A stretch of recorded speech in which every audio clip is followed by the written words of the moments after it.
أعوذ بالله من الشيطان الرجيم. بسم الله الرحمن الرحيم.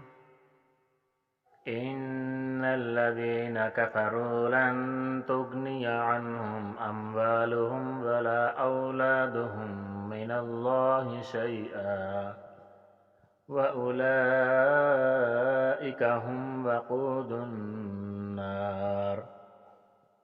جو لوگ کافر ہوئے اس دن نہ تو ان کا مال ہی خدا کے عذاب سے ان کو بچا سکے گا اور نہ ان کی اولاد ہی کچھ کام آئے گی، اور یہ لوگ آتش جہنم کا ایندھن ہوں گے۔ كدأب آل فرعون والذین من قبلهم كذبوا بآياتنا فأخذهم الله بذنوبهم واللہ شدید العقاب۔ ان کا حال بھی فرعونیوں اور ان سے پہلے لوگوں کا سا ہوگا جنہوں نے ہماری آیتوں کی تکذیب کی تھی، تو خدا نے ان کو ان کے گناہوں کے سبب عذاب میں پکڑ لیا تھا، اور خدا سخت عذاب کرنے والا ہے۔ قل للذین کفروا ستغلبون وتحشرون إلی جہنم وبئس المہاد۔ اے پیغمبر، کافروں سے کہہ دو کہ تم دنیا میں بھی عنقریب مغلوب ہو جاؤ گے اور آخرت میں جہنم کی طرف ہانکے جاؤ گے، اور وہ بہت بری جگہ ہے۔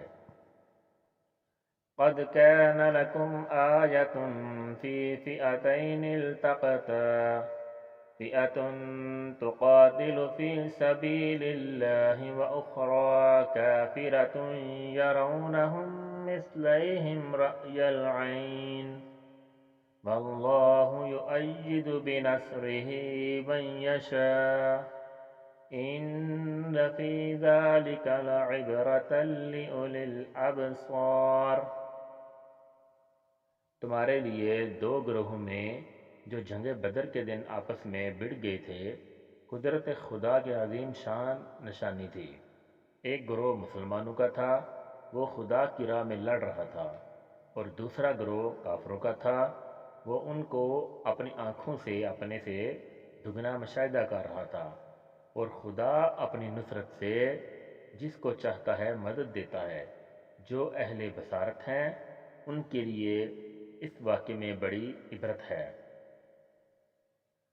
زُيِّنَ لِلنَّاسِ حُبُّ الشَّهَوَاتِ مِنَ النِّسَاءِ وَالْبَنِينَ وَالْقَنَاطِيرِ الْمُقَنطَرَةِ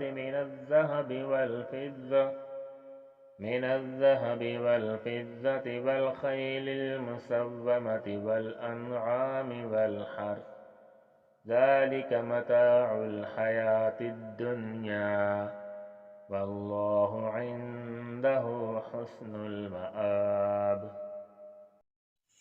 لوگوں کو ان کی خواہشوں کی چیزیں یعنی عورتیں اور بیٹے اور سونے اور چاندی کے بڑے بڑے ڈھیر اور نشان لگے ہوئے گھوڑے اور مویشی اور کھیتی باڑی زیندار معلوم ہوتی ہے، مگر یہ سب دنیا ہی کی زندگی کے سامان ہیں، اور خدا کے پاس بہت اچھا ٹھکانہ ہے۔ سبحان اللہ، جزاک اللہ۔ چلے جی، آج کے لیے اتنا ہی کافی ہے۔ انشاءاللہ بہت جلد میں ایک نئی ویڈیو کے ساتھ آپ کے سامنے حاضر ہوں گا۔ تب تک کے لیے مجھے اجازت دیجیے۔ اللہ حافظ، اللہ نگہبان۔